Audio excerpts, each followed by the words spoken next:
కొత్తగూడెం శాసనసభ్యులు ఎమ్మెల్యే గారి క్యాంపు కార్యాలయం ముందు మేము అంగన్వాడీలందరూ ఇక్కడికి రావడం అనేది జరిగింది. 16 నుండి ఈ నెల 16 నుండి బడ్జెట్ సమావేశాలు జరుగుతున్నాయి. ఈ బడ్జెట్ సమావేశాల్లో అంగన్వాడీల సమస్యల గురించి చర్చించాలని, ఐసిడిఎస్ కు బడ్జెట్ పెంచాలని, ఏదైతే కాంగ్రెస్ ప్రభుత్వం ఎన్నికల మేనిఫెస్టోలో పెట్టిన విధంగా అంగన్వాడీలకు 18,000 రూపాయల జీతం ఇస్తానని చెప్పి హామీ ఇచ్చారు.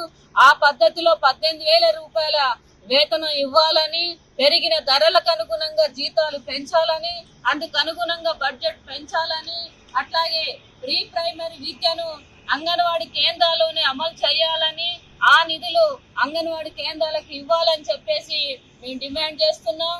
ఈ రోజు ప్రభుత్వం ఎన్నికల ముందు అనేక హామీలు ఇచ్చింది. హామీలు అమలు చేయకపోగా ఉన్నటువంటి అంగన్వాడీ కేంద్రాల్లో ఉన్నటువంటి టీచర్ హెల్పర్స్ ఉద్యోగాలకే ఈ రోజు భద్రత లేకుండా చేస్తున్నటువంటి పరిస్థితి కనబడతా ఉంది. ఒక పక్క అంగన్వాడీ కేంద్రంలో టీచర్ హెల్పరు ఇద్దరుండి పిల్లలకు మంచి పౌష్టికాహారం అందిస్తున్నప్పటికీ, మరో పక్క ఇగో ప్రీ ప్రైమరీ విద్య అని చెప్పేసి, పిఎంసి అని చెప్పేసి అంగన్వాడీ కేంద్రాలు అమలు చేయాలని మళ్ళీ ఒక కొత్త టీచర్ ను హెల్పర్ ను పెడుతున్నారు.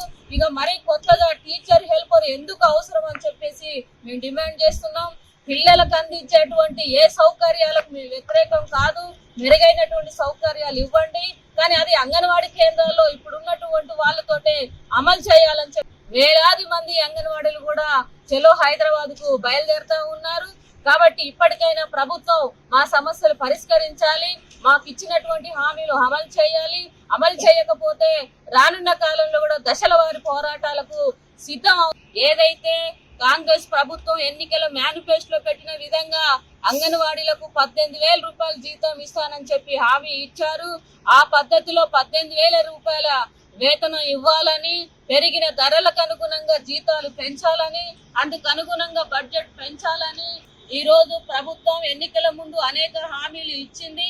హామీలు అమలు చేయకపోగా ఉన్నటువంటి అంగన్వాడీ కేంద్రాల్లో ఉన్నటువంటి టీచర్ హెల్పర్స్ ఉద్యోగాలకే ఈ రోజు భద్రత లేకుండా చేస్తున్నటువంటి పరిస్థితి కనబడతా ఉంది. పిల్లలకు అందించేటువంటి ఏ సౌకర్యాలకు మేము వ్యతిరేకం కాదు, మెరుగైనటువంటి సౌకర్యాలు ఇవ్వండి, కానీ అది అంగన్వాడీ కేంద్రాల్లో ఇప్పుడు ఉన్నటువంటి వాళ్ళతోటే అమలు చేయాలని చెప్పేసి మేము డిమాండ్ చేస్తాం. కాబట్టి ఈ సమస్యల పరిష్కారం కోసం మార్చి 16న చలో హైదరాబాద్ కార్యక్రమం చేపట్టడం జరిగింది. వేలాది మంది అంగన్వాడీలు కూడా చలో హైదరాబాద్ కు బయలుదేరుతా ఉన్నారు.